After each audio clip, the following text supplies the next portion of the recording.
This is NDTV, and you're watching Classics. नमस्कार, मैं हूं कमाल खान। हिंदुस्तान के अलग अलग जंगलों और पहाड़ों से ऐसे लोगों की दास्तानी लेके हाजिर हूं जो इस जमीन को और हसीन बनाने के लिए इतने बड़े काम कर रहे हैं कि वो पहाड़ों से भी ऊंचे नजर आते हैं। कोई किसी पहाड़ पे अकेले 20 लाख दरख्तों का एक जंगल बना देता है, कोई कटे हुए पेड़ों की ठूंठ का इलाज करके 9 लाख दरख्तों का एक नया जंगल उगा देता है, तो कोई पहाड़ों से उम्मीदों का एक नया दरिया बहा रहा है। ऐसे बेमिसाल और नायाब लोगों की दास्तानें हम आपको दिखाएंगे अगले आधे घंटे में, जिसे देख के आपकी आंखें भी फटी की फटी रह जाएंगी।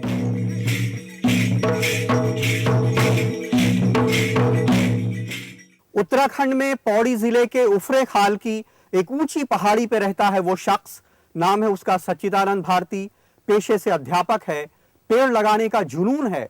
पिछले 30 सालों में 133 पहाड़ों पे 20 लाख पेड़ों का एक जंगल खड़ा कर दिया है।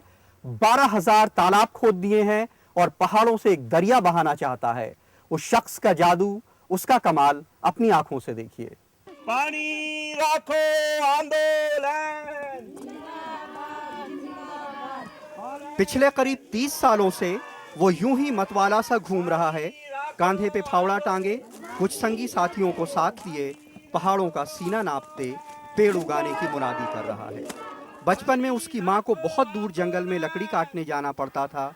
थक जाती थी, कभी पाँव में छाले भी पड़ जाते। इससे माँ की तकलीफ नहीं देखी गई। कसम खाई कि अब माँ जंगल नहीं जाएगी, जंगल माँ के पास आएगा। और उसने कर दिखाया। घर के चारों तरफ पहाड़ के हर जर्रे पे जंगल उगा दिया।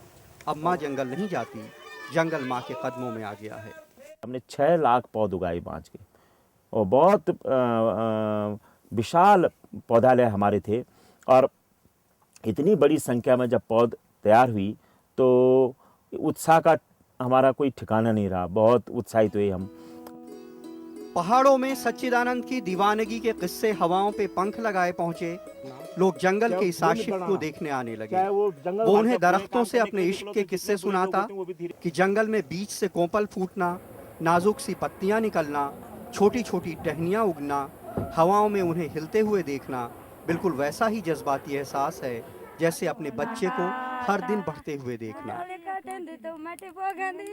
एक दिन 11 औरतें उसके पास आईं, कहने लगी कि उसके जैसा बनना चाहती हैं। उसने उन्हें साथ लिया और 15 सालों में बांज के 1 लाख पेड़ लगा दिए। अब वहाँ पूरा जंगल खड़ा है।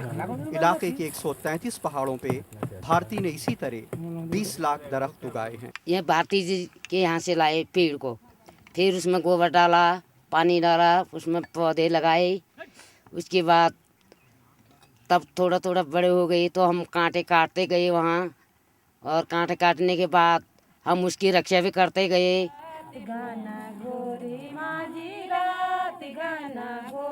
इनके होठों को ये गीत भी सच्चिदानंद ने ही दिया है, और पानी की ये धार भी धरती से उसने ही निकाली है।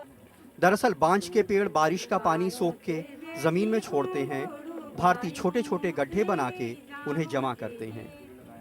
पानी संजोने के ऐसे 12,000 छोटे बड़े तालाब भारती ने बनाए हैं। इससे वो एक नदी निकालना चाहते हैं। बांज के पानी के ऊपर पहाड़ में सबसे ज़्यादा गीत बने हैं। तो वो गीत इसीलिए बने हैं कि लोगों ने बहुत पहले से देखा कि जहाँ बांज के जंगल होते हैं वहाँ सबसे शीतल पानी होता है, मीठा पानी होता है। जंगल की जरूरत ही सच्चिदानंद को उसके करीब नहीं लाती, जंगल का हुस्न भी उसे दीवाना बना देता है। कोई जंगल को उसकी नजरों से देखे तो लगे कि जंगल में नशा है जो बेखुद कर दे। जंगल एक कुंवारा हुस्न है।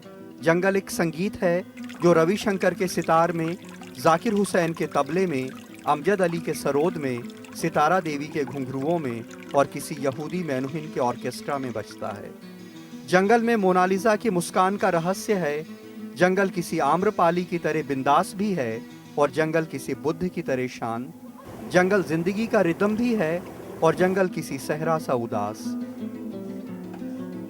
किसी बरसाती दिन में जब सांसों पे मेघ उतरने लगें और आकाश पलकों पे झुक जाए, सच्चिदानंद को जंगल के आगोश में समाधि लेने का जी करता है। जंगलों के भीतर बरखा की आवाज़ें बदल जाती हैं। वो बाजार की जैसी या घर की जैसी आवाज़ें नहीं होती। पत्तियों में जब बरखा की बूंदें आती हैं, टप टप करती हुई नीचे को गिरती हैं, तो वो तो एक अलग सा संगीत पूरे जंगल के अंदर होता है। जंगल के इश्क ने सच्चिदानंद को भी जंगल सा बना दिया है। बहुत विशाल और दरिया दिल, उसने जंगल से जीने का फन सीखा है, जंगल से देना सीखा है।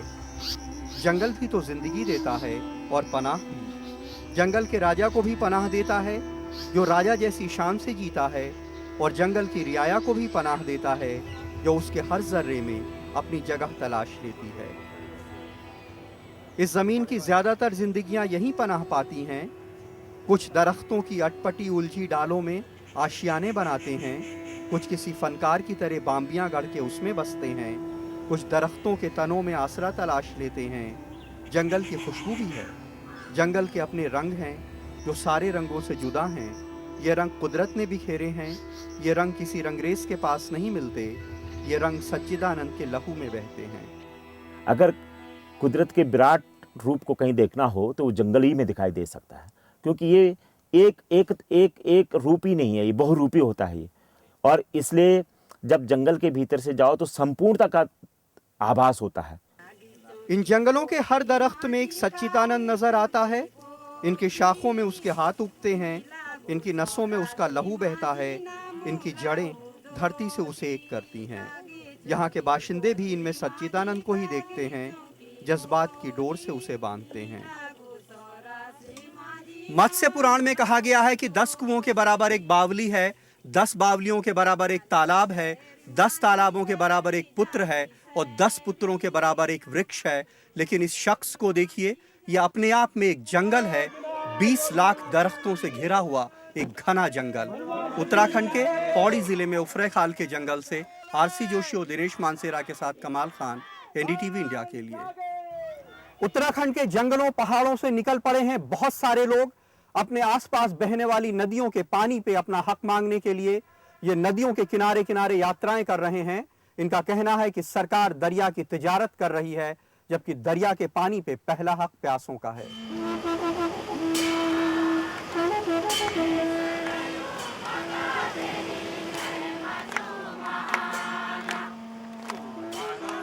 ये दरिया के आशिक हैं, दरिया के पुजारी हैं। ये गा रहे हैं कि ये सरयू नदी माँ की तरह है, ये माँ 100 धाराओं से निकली है, अय माँ तेरी महिमा अपार है। लेकिन 2 पैसे की खातिर कलयुगी इंसान आज तुझे बेच रहा है। बागेश्वर के सौंग गांव में सरयू पे एक निजी कंपनी बांध बना रही है। ये कहते हैं कि बांध के लिए पहाड़ में सुरंग बनाने से पहाड़ धंस जाएंगे, दरिया का पानी भी खत्म हो जाएगा। लेकिन पैसे के लिए नेता ऐसा ही कर रहे हैं। ये जो बड़े बड़े सेठों को ये नदियों को बेच रहे हैं, और जिससे इनका अपना चुनाव खर्च तो चलेगा ही चलेगा। इनके राजनीतिक जो बड़े बड़े मददगार हैं उनको ठेका मिलेगा, और उस ठेके के बदौलत ये व्यक्तिगत रूप में संपन्न होंगे, खूब पैसा कमाएंगे। हिमालय की तलहटी में बसे इस सौंग गांव में, जहां उत्तराखंड सरकार की आखिरी सड़क भी आके ख़त्म हो जाती है, लोग पानी पे जनता का हक मांगने के लिए अरसे से धरना दे रहे हैं। जब मन में गुबार ज़्यादा भर जाता है, ये गांव की सड़कों पे बस जुलूस लेके निकल पड़ते हैं, बिना ये हिसाब लगाए कि इनकी आवाज़ कहीं इन पहाड़ों से टकराकर वापस तो नहीं आ जाएगी। ये कहते हैं कि सरकार दरिया की तिजारत कर रही है और माफिया उसकी इज्जत लूट के कत्ल कर देते हैं। बड़े बड़े माफिया ने दरिया के पत्थर और बालू के ठेके ले रखे हैं। दरिया से जितना बालू पत्थर निकलने का ठेका है, उससे कई गुना ज़्यादा निकालते हैं। सरयू हमारी माँ है, बिना इसके जल के हम जीवित नहीं रह सकते हैं, और इस सरयू माँ को हम कतई बेचने नहीं देंगे। चाहे इसके लिए हम कोई भी संघर्ष करना पड़े, चाहे हम इसके लिए 5 साल यहाँ पे बैठना पड़े, हम इसके लिए तैयार रहेंगे। पहाड़ी नदियों को बचाने के इस आंदोलन में मैग्सेसे पुरस्कार पाने वाले राजेंद्र सिंह शामिल हो गए हैं, जो देश की 144 नदियों को बचाने के लिए लड़ रहे हैं। जो इस माँ को केवल माँ कहते नहीं, बल्कि माँ की तरह जीते हैं। नदियों से इनका इश्क ऐसा है कि लोग इन्हें पानी बाबा कहते हैं। वो कहते हैं कि बोरवेल ट्यूबवेल लगा के नदियों का पानी खींच लिया गया, घरेलू सूएज और कारखानों का जहर उसमें बहाया गया और अब बिल्डर्स को नदी के किनारे कॉलोनी बनाने की इजाज़त दे दी गई है। सियासत को यह समझ में आ जाए कि उन्होंने यदि इन नदियों की हत्या की, इन नदियों को बेचा, इन नदियों को मैला ढोने वाली मेहरी बनाया, तो ये समाज उनको भी इस तख्त से अलग कर देगी। लेकिन शायद ये सियासत की समझ से परे है कि दरिया सिर्फ पानी नहीं है, ये महज H2O नहीं है जो 0 डिग्री पे जम जाता है और 100 डिग्री पे भाप बन के उड़ जाता है। यहाँ तो दरिया जीवन का दरिया होता है, जिसमें जीवन भी बहता है और अमृत भी, जिसमें एक डुबकी लगाने को करोड़ों खींचे चले आते हैं। यहाँ तो दरिया देवी भी है और माँ भी, वो संगीत भी है और साधना भी, जो आरती के हर शब्द के साथ रूह में उतर जाता है। नदियाँ इनके समझ में ही नहीं आती कि नदियाँ भारत के जन की ज़मीर हैं, जीविका है, जीवन है, और इसके बिना कोई देश ना रह सकता है और ना चल सकता है। जन की जीविका और ज़मीर को इन्होंने 2-2 पैसों में बेच दिया है। दरिया इंसान को ज़िंदगी तो देता ही है, लेकिन उसका एक हुस्न भी है, एक रूमान भी है जो उसे दीवाना बना देता है। कभी तूफान से उमड़ते ब्रह्मपुत्र की लहरों पे कोई कश्ती बहती जाती हो और उस पे कोई बिहू गीत गा रहा हो,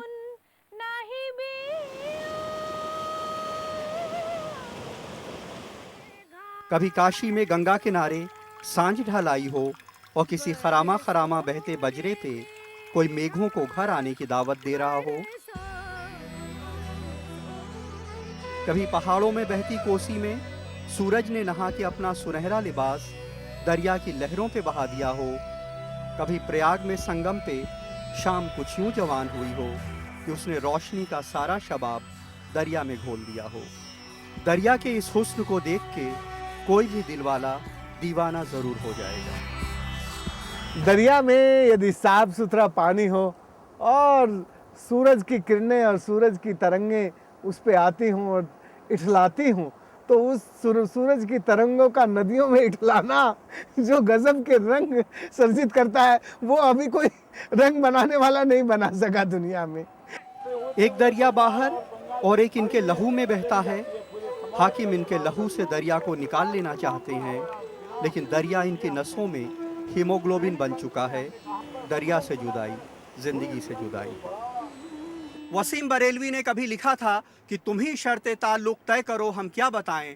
तुम्हारे पास दरिया है, हमारे साथ प्यासे हैं, लेकिन ये लोग हुकूमत की शर्तों पे नदी के साथ अपने रिश्ते तय करने के लिए तैयार नहीं, क्योंकि हाकिमों ने दरिया को ताजिरों के हाथ बेच दिया है और ये लोग दरिया पे प्यासों की मिल्कियत चाहते हैं। बागेश्वर में सरयू तट से आरसी जोशी के साथ कमाल खान, एनडीटीवी इंडिया के लिए। वक्त है छोटे से ब्रेक का। ब्रेक के बाद देखेंगे 21वीं सदी के उन कबायलियों की दास्तान जो मुर्दा पेड़ों को जिला देते हैं।